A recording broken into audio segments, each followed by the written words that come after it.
I had always been more academically inclined. I had always really wanted to be a doctor, so I did a lot of science and math in high school before my final 2 years. And then when it kind of came to those final 2 years of high school, I had the option of continuing with the New Zealand curriculum, or I had the option of doing the International Baccalaureate program, which is a 2-year diploma course. The first year, you're kind of just learning and you're doing a lot of assessments, and then you have preliminary exams at the end of your first year. And then in your second year, you're obviously continually studying until you have about a 6-week period of exams at the end of the sort of year and study break. So I think it definitely took a huge toll mentally, and by the time it got around to November 2015, I was exhausted, I was halfway through my exams, there was a lot of different aspects of that program which just led to a lot of mental and physical stress. On the morning of the 7th of November 2015, I woke up and I had 2 spots on my shoulder. I thought, that's a little bit weird, what's going on? I rang my mom, she was like, oh, don't worry, you're so exhausted, you're so run down, it's probably just a stress rash or something along the lines of that. And I agreed. I was like, yeah, I'm stressed, I'm exhausted, I'm halfway through these exams that I've prepared 2 years for. That's probably the right answer. And so I went through Saturday, continued to study, didn't really notice anything else, and then I went to sleep to wake up on Sunday morning to head to toe covered in red spots. And so I knew it was the chicken pox right then and there. I guess waking up on Tuesday morning, I went to get out of bed and I guess I just couldn't. That was kind of a very surreal moment that I still don't really sort of know how to process today. I think it was a very, just a scary time where I woke up and I just didn't feel right. That whole moment still resonates with me a lot today. My parents, they went off to do sort of a full day of activities, and they said if anything is really wrong, you can obviously ring my aunt. I rang her immediately and was like, can you please come take me to the doctor? I don't think something's right. So she came, took me to our local doctor. So she took me there, and basically immediately they just said you need to get to the hospital in Christchurch right now. So when I was in the hospital and I get there, they kind of put me in this room. I don't really know what's going on. It's kind of a blur to me still to this day, having the doctor come in and say yeah, you have meningitis. When I got this news about the meningitis and encephalitis, I had just committed to Harvard.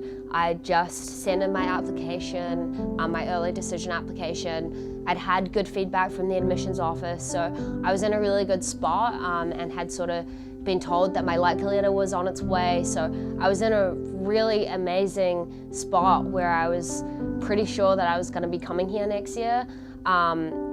And so that definitely flashed through my mind, because it had been a dream of mine since I was, obviously coming from New Zealand. No one comes to Harvard, especially from a small country town in the middle of nowhere. And I think I'd worked just really, really hard to get here, that this could all be taken away from me in a split second. And I think that was really challenging for me.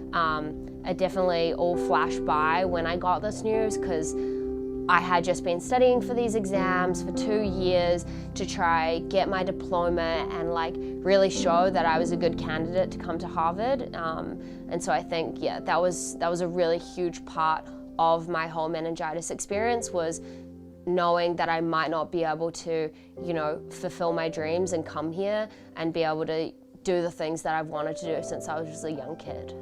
Coming to Harvard my freshman fall was the most challenging thing that I've probably ever had to do, to this day as well. I think going from being so sick and having so many things happen at one, point in my life, and then trying to recover from that and be ready to compete at the highest level of college athletics as well as compete at arguably one of the best universities in the world was really, looking back now, was the hardest thing I've ever done.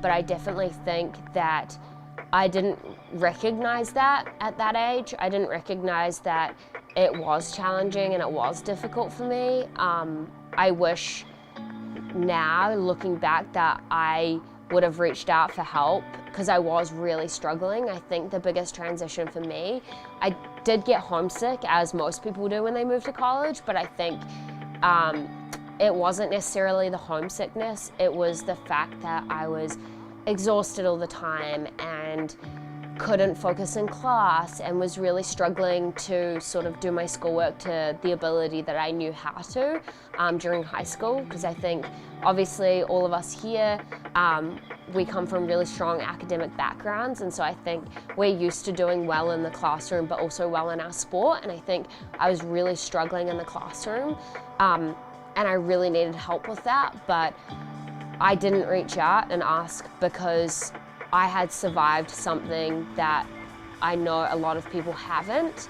And so I think, like, because I was here, because I was playing field hockey, because I was, seemed happy and seemed to like enjoy college and things like that, that I didn't deserve to reach out for help or was able to. So I think there were a lot of points during my freshman year, or even after I was, recovering, where I thought, like, why me? Like, what am I put on this earth to do? Like, I have been given this ability to recover, to play field hockey at the highest level, to win 2 Ivy championships with my team, and really participate in all these different things. And so I think I've really used that sort of question in the back of my mind as motivation for a lot of the things that I've done here at Harvard, because I do not want people to go through what I went through during my freshman year, but I also want people to not take things for granted, because I think it is a really important opportunity that we have here,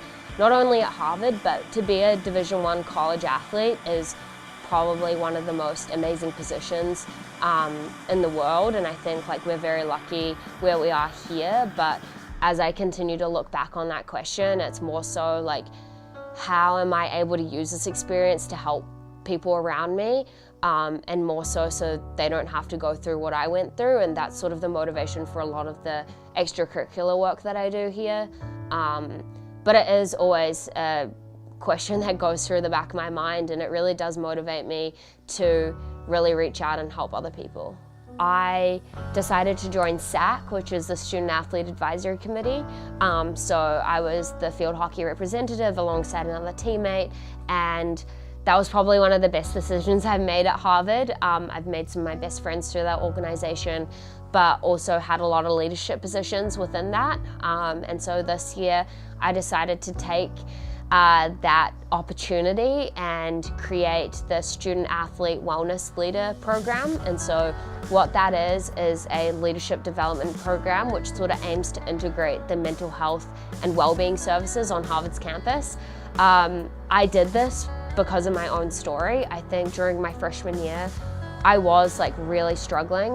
Looking back now, I probably had anxiety and depression, had no idea, didn't reach out to anyone. And I think I just grinded through it. As an athlete, you're just taught, if you put more hours in, if you put more work in, if you grind through it, it'll, end or get better or whatever. So I think I definitely just grinded through my freshman year, tried to black it out of my memory. I did horribly in the classroom. I didn't reach out for academic help, even though I really, really needed it. So I think having these student athlete wellness leaders is gonna impact the Harvard athletics community so much. I think having one person on each team who knows the resources, who can look out for signs and symptoms of someone who might be struggling, and then just reach out to them and say, have a difficult conversation and say, hey, I'm really worried about you. I noticed that you were struggling in class, or you were struggling on the field, or you haven't been eating as well. I think it'd be a good idea if you see this person or this person. Something that I wish I'd known as a freshman is like, there are people out there who want you to do the best and want you to succeed, and you are unable to succeed without being in the best physical health or mental health. So I think we as athletes take a lot of pride in our physical health.